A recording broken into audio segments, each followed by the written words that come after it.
जय जगन्नाथ फ्रेंड्स।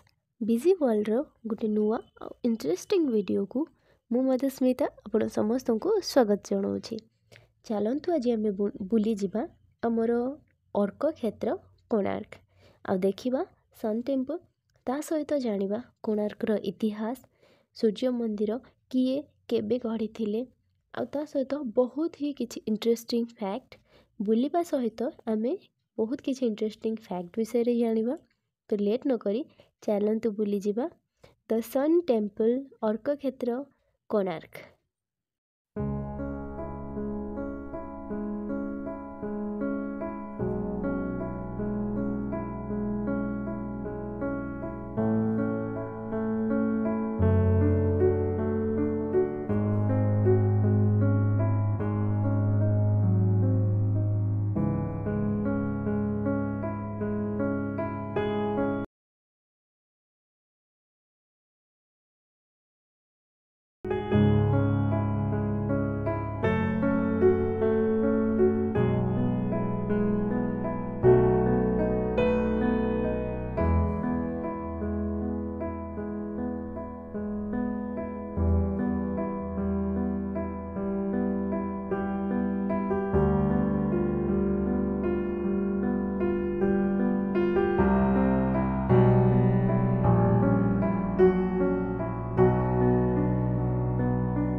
भीतर को जीवाई आम प्रथम टिकेट नेउछु।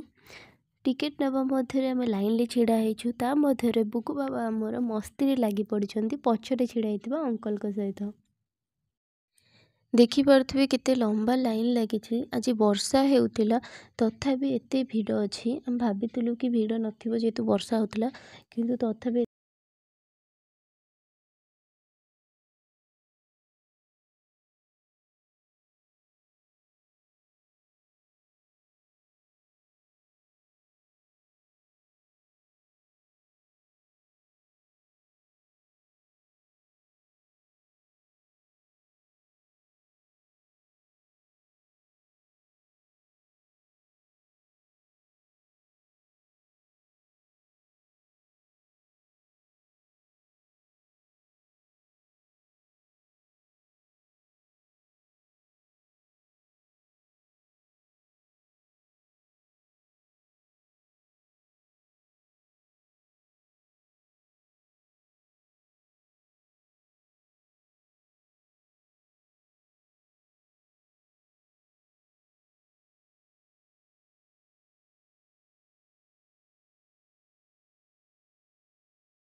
मंदिर भीतर को प्रवेश करने पूर्व ये मैप लगी आपण एठू मैप देखिकी डायरेक्शन नहीं पारे। एटी बहुत जन गाइड रोचंती जो माने कि ठकई पैसा भी नहीं जिवे से सावधान रहिबे। एटी तीनटा लैंग्वेज रे लिखा जाइछि कोणार्क मंदिर विषय रे आपण चाहिले पढ़ी पारिबे। हिंदी इंग्लिश एंड ओडिया तीनटा लैंग्वेज रे लिखा आइछि। आपण कोणार्क मंदिर भीतर विषय रे जहाँ भी जानिया को चाहूथिबे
एबी चलतु जानिबा सन टेम्पल विषय किसी interesting fact. Number 1 13th century रे तैयारी होइथिबा एही सूर्य मंदिरटी भारतर मोस्ट सिग्निफिकेंट एंड लार्जेस्ट सूर्य मंदिर अटे जहाँ को कि गंगा डायनेस्टी समय राजा नरसिंह वन तैयारी करथिले। यही सूर्य मंदिर को ऊपर देखिले आई मीन ड्रोन व्यू रे देखिले जना जाए कि 24टी चक लगी गोटे रथ को 7टी घोड़ा टाणुंट। यह सूर्यदेव भगवान सूर्य जी कि हिंदू मानकर देवता तांकर जो रथ थाए ता आकृति रे यही मंदिरटी तैयारी करा जायछि। अबिकल तांको रथ भली हिस्ट्री अनुसार यही मंदिरटी पूरा पूरी पत्थर रे तैयारी होइछि। जो पत्थर नाम होछि खंडालाइट रॉक्स जोटा कि 35 किलोमीटर डिस्टेंस रु अणा जाइछि। एही मंदिरटी पूरा पत्थर रे तैयारी एवं कौनसी मेटल किंबा सीमेंट यूज ही नहीं। जेमिति कि मु आगरु कहूतिली एही मंदिरटी गोटे रथ भलिया देखा जिवो 12टी पेयर रो व्हील माने 24टा चक्कर तैयारी एवं एटा ब्यूटीफुली डेकोरेट करा जाइछि। जेमिति कि 24टा चक थिबा गोटे रथ को 7टी घोड़ा टाणुछंती एवं से 7टी घोड़ा सिंबलाइज करा जाइछि 7 डे ऑफ द वीक माने गोटे वीक रो गोटे सप्ताह रो 7टा दिन को सिंबलाइज करके 7टा घोड़ा रखा जाइछि। एही मंदिर रे 3टी मेन पार्ट रे तैयारी छि 3टा मेन स्ट्रक्चर करा जाइछि। गोटे होछि नाट मंदिर जगमोहन एवं विमन। एही मंदिरटी मुख्यतः सूर्यदेवों उपलक्षे तैयारी करा जाइछि जे कि हिंदू गॉड अटंती। एठी छायादेवी मंदिर भी अच्छे वीडियो रे आग को देखिया को पाइबे आपण माने। ओरिजिनली एही मंदिरटी 20 फुट रो गोटे दीर्घकाय प्राचीर एवं 2टा गेट द्वारा सराउंडेड हेथिला। किंतु 19th सेंचुरी रे ब्रिटिश माने एही प्राचीर एवं एहार 2टा गेट मध्यरु गोटे गेट को नष्ट कर देथिले। कोणार्क मंदिर रे थिबा प्रत्येकटी चक्क मध्यरु सिंगल चक्कटा जोटा कि सिंगल व्हील गोटे वर्ष को रिप्रेजेंट करे आ से प्रत्येकटी चक्कर थिबा 12टी लेखा और वर्षर 12 मास को रिप्रेजेंट करि थाए।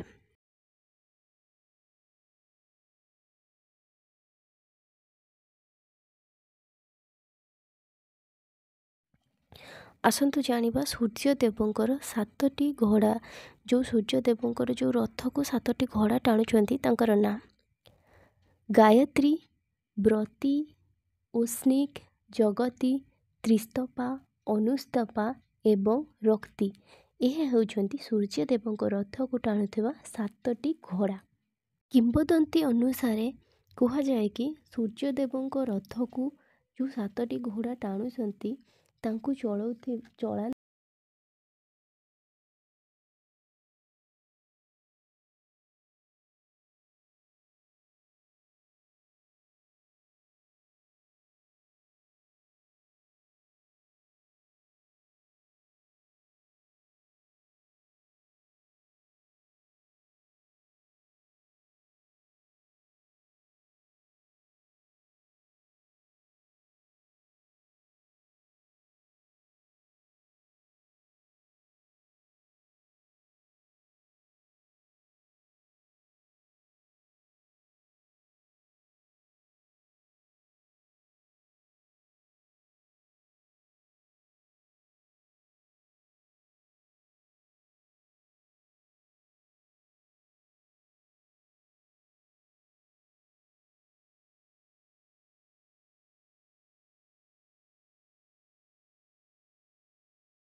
मध्य भाग को बाली पूरे बंद कर दि जाइए जहाँकि वर्तमान भितर देखी हेबनी पूरा बंद अच्छे। एबे आसतु बुली जिबा एही मंदिर पछपटे थिबा छाया देवी मंदिर। मु भिडियो रे प्रथम रु कही कहली सूर्यदेव मंदिर सहित छायादेवी मंदिर मध्य अछंती यार पछपटे। तो चलतु बुली जिबा छायादेवी मंदिर।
आशा करी भिडीटी आपण मानक भल लगे सहित बहुत किसी इंटरेस्टिंग फैक्ट विषय आपण मानक जानवा को मिली। तो वीडियो को जल्दी से जल्दी लाइक कर दिंतु, आपण मानकर सांग मानक सहित शेयर कर दिंतु। आ हाँ, चैनल को सब्सक्राइब करने को बिल्कुल भी भूलिबेनी, ता साथरे बेल आइकन को हिट करदेवे। तेणुक आमर नेक्स्ट वीडियो नोटिफिकेशन आपण पर्यंत जल्दी पहुँचो। Thanks for watching BG world. Thanks a lot. जय जगन्नाथ।